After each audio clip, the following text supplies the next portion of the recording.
In this video, I'm going to show you how to use swap Orb Archero 2. So this should be a quick and easy process video.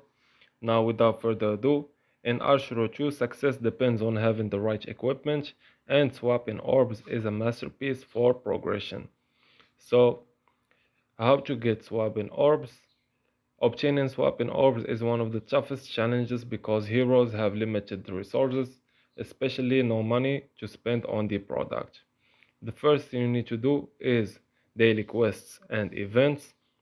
Swapping orbs can be received randomly during certain events by completing weekly goals. The second thing is the lucky wheel and daily login bonuses. The third thing you can do is adventure mode and chapter rewards. When you clear high tier chapters and secret missions, you get swapping orbs as rewards. And there is also in-game shops. You can buy swapping orbs every week. So this was an easy and quick process video. As always, thank you for watching.